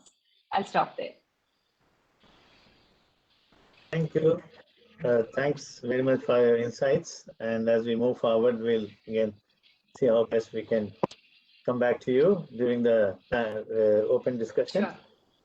So thanks, Kavita. So may I request again, Reshma ji, what could be the right pathways? Because I know that you spoke about the water public goods, and so could you please throw some light on what you guys feel could be the best pathways to give women the credit for the functions they carry out as water stewards, and particularly from the perspective of the foundations and such as yours and maybe other private sector associated with that, various foundations which are working on water sector. Over to you. I think the first aspect is to first just acknowledge that, you know, there is a large segment of women already engaged, whether it's in agriculture, whether it's in water management or water conservation. It's almost like we're trying to open up the floodgates, but there is a large community of women who are there already. And I think that, you know, it is really important to first not have a blind side to that. Just acknowledging that there is a significant presence of women within programs. Now, the key thing is, how do you give this presence voice and agency? And that, I think, is an area where, programs fail, funders fail, policies also fail on that front. So I think it's really important to recognize, what would it take, for stronger agency for women farmers, right? For it not to be, an existence of subsistence, for a stronger voice for women, equipped with all the right tools, right, where they can actually solve the issues of water for their communities. The reason why a lot of the water women champions, that UNDP is curated, the reason why they're also acknowledged and recognized by their community is because they served the community's interest, right? And that's the reason why you're able to almost see this, collaborative spirit when it comes to solving for water. The program that Neeta comes from, why would, let's say, a traditional male farmer in his 40s listen to what a young woman extension worker has to say? But these girls have actually been very, very pretty and steadfast and said, let us show you what we know. And then you will believe that we are coming to you with new techniques and new solutions which would improve your yields and help you do better in life. So I think that in some ways, water can be a source of conflict, but it's a great unifier. And it's very unlike a lot of other areas that we, see in as far as development is concerned. It is actually a very powerful unifier of men and women, of communities in an area. It is just that, do we understand the nuance and the lens with which we need to bring it? So, and this wisdom exists amongst communities. I'm not sure this wisdom exists, in us. I remember one of the women farmers who spoke to us said that, it's the spirit of wit, right? So men with women, right? That will help us solve for the issue of water. And I think that kind of maturity and thinking is actually going to be the game changer. Not technology, not innovations. These are all enablers. But at the end of the day, they're human beings, both consuming, wasting, preserving this resource. And it's really critical to, to understand why would they want to do this, in a certain way. Why would villagers manage their watersheds? Why would a farmer be frugal in his or her application of water in their fields? I think that's very, very critical to understand. Only then will be a response, be more, I would say, informed. So I have a feeling that in some ways we're getting it wrong. When we start talking about it only in terms of gender, or only in terms of tools, or only in terms of technology, I think this is a human issue. And unless and until we don't, think from that lens and say, what is it that's going to create that sense of, shared common purpose, right? We will be tinkering with programs that I suspect, I'm not sure what is the kind of scale of impact we will generate. And I think that we have to also have the capacity to listen. I sense there's a lot of, we will bring in tools, we will bring in the science, we will bring in technology, right? There is a lot of, traditional wisdom when it comes to water. And I think that, again, there has to be a healthy respect, for that as well. And to understand what is it that communities have done well. And if we listen to them hard enough, what is already, part of, let's say, their, memory and their lineage, which, is something that we should also encourage. So I think it's not about, I actually feel that we should be in a position where we're willing to listen more, learn more, and understand that this will be a point of conflict if we treat it like that. But water is a rare case, it's a rare resource where we've seen collaborative action, where we've seen, communities rise. And our what should give us sleepless nights is how do we bring this, like a movement in this country, and what would it take for that kind of, human effort to actually happen. Okay. So what I also get a sense that for that, for participation, they may also be thinking that what is incentive to them for the participation.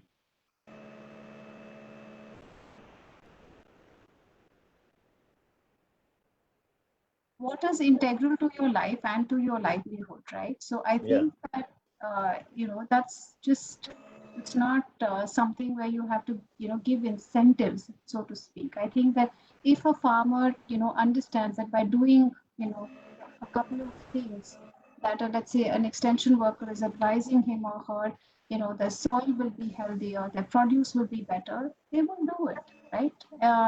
If a community believes that by creating norms of sharing water will ensure that all of them have adequate water for their needs, there is a rationale why they would do it. I think that, we spend a lot of time in terms of understanding instead of, building these assumptions that, people have to be incentivized. I think it's also important to understand that when people have shared purpose, they also rise and they act in a fairly positive and a constructive way. But the moment you make it about, if I have it, you cannot, right? That is really when things tend to spiral as far as. All right. So thank you. Thank you very much, Reshma ji. So I move to, may I invite Kanika. Kanika, understandably, there are a few gender responsive toolkits, as we understand, have been developed and used across the globe. How are these gender toolkits used as guiding tool to incorporate gender perspectives into the policies and the programs? Maybe if you can throw some light on this gender toolkit. Sure. I mean, I think we do see quite a number of gender toolkits coming to light, and in a variety of different sectors, not just in the water sector, but kind of, in policy making more broadly around the world. But unfortunately, we don't have a whole lot of evidence to say that these toolkits are actually hitting the mainstream and are having a huge impact. I think part of that has to do with, we're asking people who already have their tables quite full of their own projects and works to do. We're asking them to take another layer and put something else on top. And that can be quite overwhelming and quite challenging.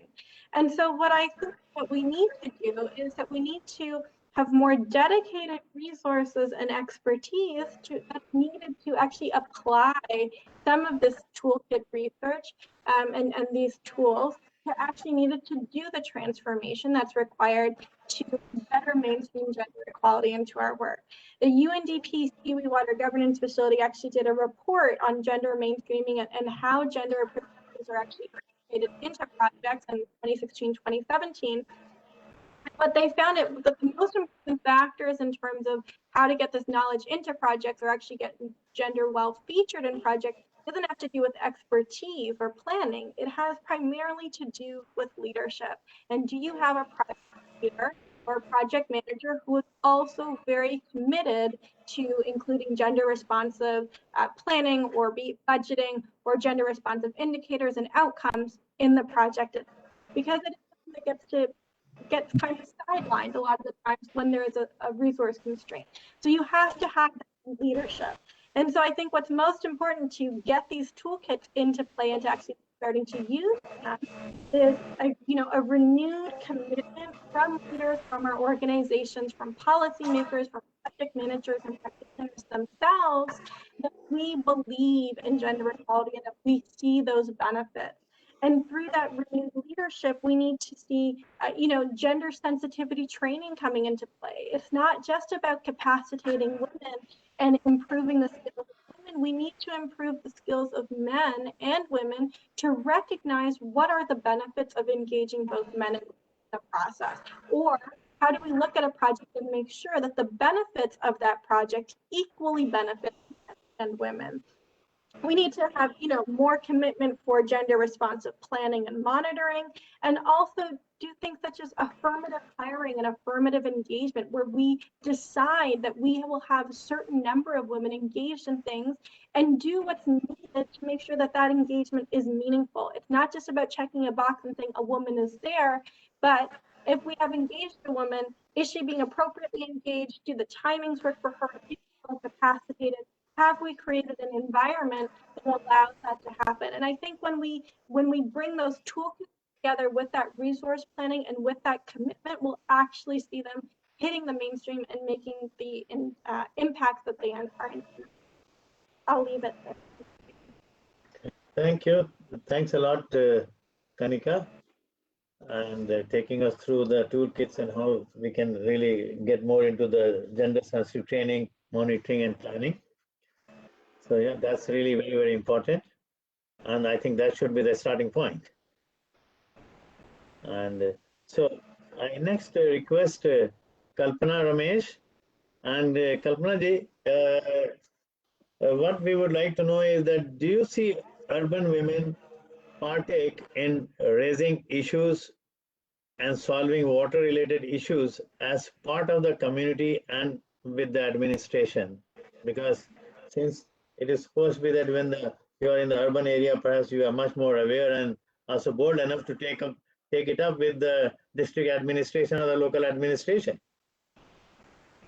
Well, right now, if I say, the answer is no, because not many women actually come forward in the urban areas. More because they are overburdened already with the number of things that they have to take care of.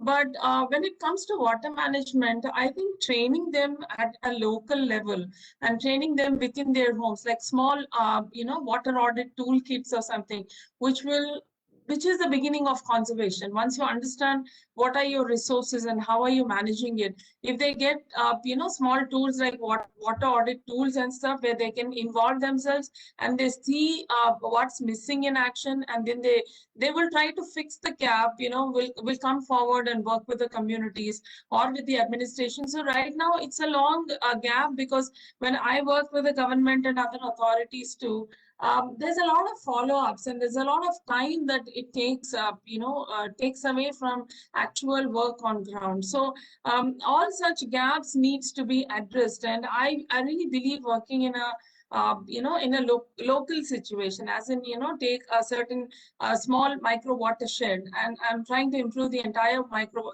watershed, where we're trying to work with lakes, we're trying to work with wells and step wells, and we're also trying to I'm also trying to connect the culture aspect to water, because we have a certain culture, and it was attached to water. So it's sort of recreating those and bringing children, and a lot of awareness with children also gets their parents on ground. They come to here, like we had small workshops at the step well restoration, talking about how are wells even relevant today, and what we had as traditional systems. So it was very interesting to talk to many mothers, and while the children were very, very curious, so bringing them at different it's not a burden for them, because it is education for their children, so they would like to participate and come forward.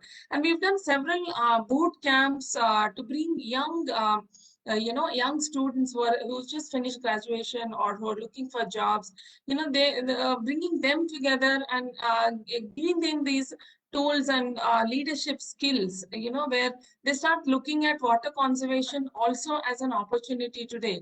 So these are things at different layers, and working with slum communities, empowering the women there as to, what are the things they need to do. A simple, how to get rid of dengue in your area, and how do you, empower them, tell them that this is what it is and this is what you need to work out. So almost everywhere I see there is a roadmap missing, right? Why do people don't participate in all these conservation, water conservation, or anything to do with the environment, simply because there is no roadmap in a very local way.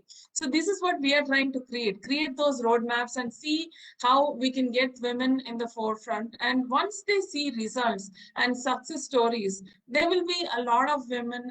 I'm very, very sure about it that we have seen. I have a lady from the community where I try to solve the water conservation in their community. She's come forward and rallied with her company to try to get some fund for the well restoration that we're doing. So it is all, it's a ripple effect, but we need to bring them forward in different ways, empower them, and also educate them that this is not, see, when the first day at the lake, when I went and stood at the lake and I saw this really, I mean, the dirtiest of lakes, and I'm just one person there, I'm like, I didn't even know where to begin and where to end, but I did go through that whole experience, and today I can provide solutions. I can say what worked, what didn't work, what did I have to map, what were the problems, and how I got the communities to remove sewage inlets from the lakes and take it to legal drain systems. So many of us think, as women, we think that, okay, this is not our arena, or this is not something we can do. And even I have families, I have elders at home, there's many things that I manage otherwise too.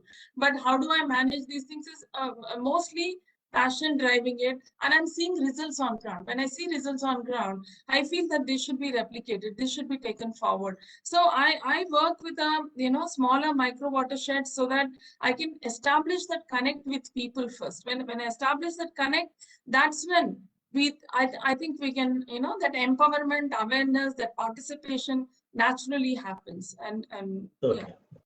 Yeah. Okay, thank you for very wonderful thinking. So I think with this we come to the close of both the rounds of the questions from our learned panelists. And I must say that really, I mean, you all have shared highly enriching experience with all of us and with the audience.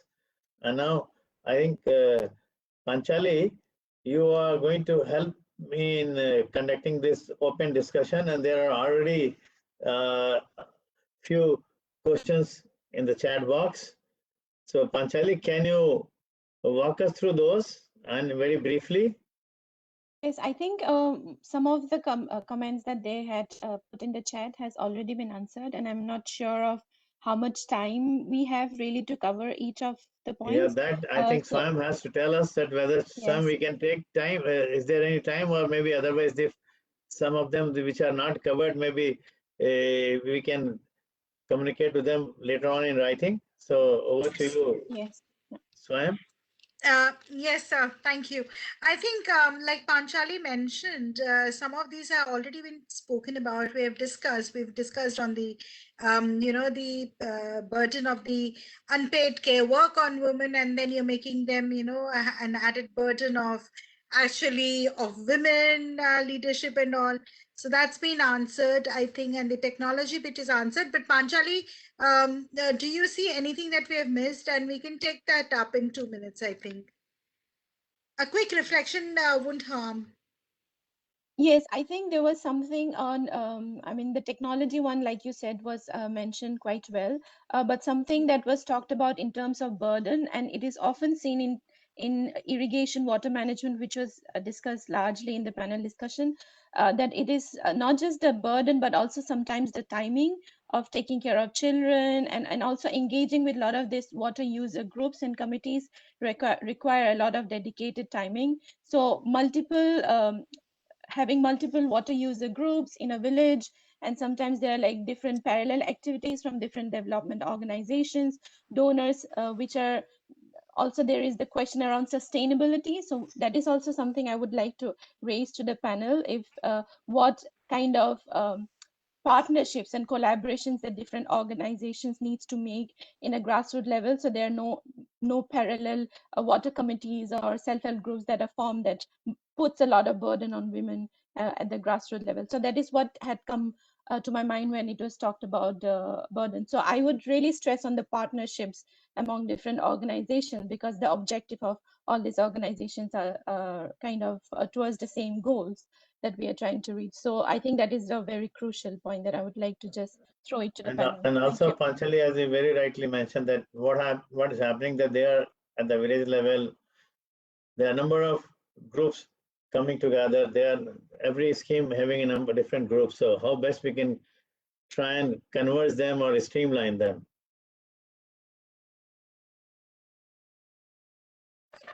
So any one of you in the panel would like to take a shot on what Panchali is asking?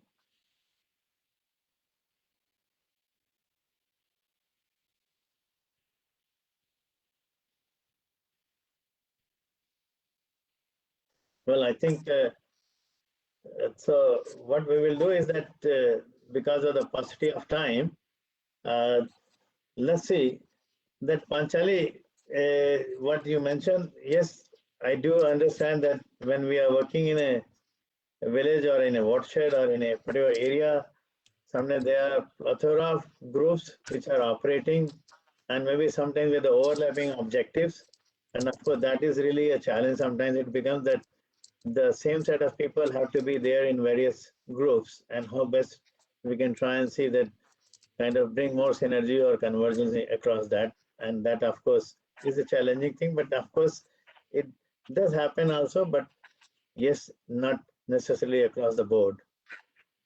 So I think, so Swam, perhaps now we have run out of time, and also not we have any questions to answer. So over to you now. Thank you. Thank you, Dr. Sikka. Thank you, panelists. A very, very extensive, and I must say a very important lines of discussions that we had today. And we will continue having these discussions because it's very deep rooted, and this cannot be just solved. The issues cannot be managed over just one webinar. But like Panchali said, what are the partnerships? How do we work together? And probably that's where we all need to come together and put our efforts in. And I would take this opportunity to invite Dr. Marion Kejel. She's a senior water advisor at UNDP, and she works with the UNDP Water and Oceans Governance Program. She represents UNDP at the UN Water, and she's been carrying on this discourse on water, gender, and various parameters across the globe. So Marianne, would invite you for your reflections and also to deliver the closing remarks, please. Thank you. Thank you. Thank you so much, Swam, and thank you very much to all the distinguished speakers and panelists here for giving us a glimpse into their important work and sharing all those insights. That was truly fascinating. So thank you so much for that. And thank you also to the organizers, everybody who has been involved, for also to showing us that gender matters also in times of crisis. So at this time, I think it's particularly important that we are holding this discussion. In my closing remarks, I would like to touch upon the importance of water and gender equality in 3 different spheres. We have the household level, where we have heard a lot, and there's an important drudgery and also great needs. And we also have the professional sphere, where women are taking increasing space, and that's maybe the land of opportunity. And we have also the area of political leadership, where we have the ability to change the rules. Looking at the household level, I think we have the water, sanitation, and hygiene challenge there. We heard also about the very hard labor of many women, and carrying the hard burdens and for long stretches to walk. And that's really hardship imposed by poverty and the strict enforcement of gender inequality. We also heard about the importance of women in farming, where we have also, where of course, I mean, it's the recognizing the role of women in farming, but also how maybe they operate differently. We had some collaborative work with the 2030 Water Resources Group and UNDP, highlighting agricultural water practices, where it is shown that also women farmers sometimes have different choices of crops, but also tend to face lower productivity because of lack of access to many of important inputs. So we have, I mean, I think this sort of level of the kind of individual and the household we have, it's really important with also the practical solutions, extending infrastructure service and enhancing access to service and water in agriculture. And this actually, the extending services, I think not only just water infrastructure, but even childcare and education, as we heard here today. But then also to change also the situation of people working, the importance of enabling access to different resources like credit and skills and entrepreneurship. So I think maybe the road towards increasing opportunities might be the capacity development, which we also heard very important ways how to do that. So enhancing the capacity of women professionals to take their due role and really use their knowledge and experience, put it into practical work. And also to enhance also by supporting businesses. Water is also a business where actually increased productivity and profitability, it's actually a very strategic way of getting additional influence and power. So, and this leads me to the next sphere of power and political leadership. And there, I think, again, I want to thank you to UNDP India and like-minded institutions for embarking on this Women Water Champion exercise, where both showcasing, and I hear greatly represented here today by Naftu Devi and Neeta Singh. I think this to show, to inspire credibility and confidence, which was also mentioned, that's very important, to bring confidence to put more women in leadership positions or take an act on those positions in the different spheres. We heard also at the beginning that the majority of the positions of power are held by men, indeed. But there where women do have important part in leadership, that can be shown. I mean, it increases the number of water projects we heard.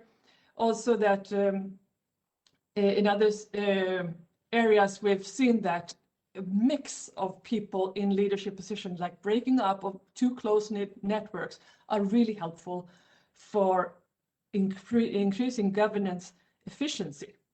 So there, it's like the leadership, we have also the opportunity for both men and women to lead by example and putting budgets in the area so they really targeted to low-income communities, and also maybe regulations relating to land tenure that can really change the conditions for low-income women facing grave discrimination. So I'm also glad to say that there has been some good success in achieving goals for UNDP, for example. We do not only work with UN Water, but for example, in over 100 countries, UNDP work actively with UN Women. And there has been also great strides at the global level in integrating gender needs in the COVID-19 response and recovery, and especially in the socioeconomic response to the global pandemic. So nonetheless, there are so many challenges that remain, and we must continue to push to change discriminatory norms and discriminatory practices. That's a work going forward that's extremely important. But today, on the International Women's Day, I think also that it's great to join together and also celebrate some of our great achievements and the strides going forward, which we have seen here today. So thank you for allowing me to be here with you, and congratulations to all of you on your fantastically important work. Thank you. Thank you, Marianne. Thank you so much for bringing the global perspective and also sharing largely on what and how UNDP works across multi-sectors and multi-partners across the globe. Thank you so much. We have reached the end of our session today, and I would like to thank all my panelists here. Dr. Alok Sikka, thank you so much for leading the discussions. Marianne, Shoko, and Mr. Ashok Kumar are not here, but we are greatly indebted to their presence, their support and unfaltering support of Panchali, Shreya, Vinny, Namrata, the IT team, and the National Water Mission team, which has been working behind the scenes to bring this to us. And there's a last request that I have, is everybody, if we can just switch on our cameras, then our help desk, then our IT can take a quick picture for us, and we can post it on our social media handle. And that will be a great way to celebrate and mark our conversation today. So if everybody may please switch on their cameras, it will be really excellent. Panchali, you too, please. And before we end, we thank you, Swayam, and your team for having put up this great show. And happy Women's Day to all. Thank you so much. And it's indeed, thank you so much. And from my heart to everybody, and thank you for coming together at such a short notice for such a discussion on such an important and elaborate topic that we have embarked upon, the work together. Farhan, are you able to take a picture of all of us here?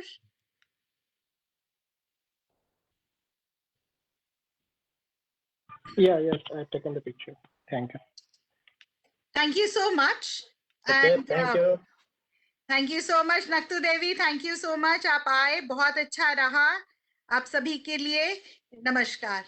Thank you so much. Have a wonderful evening.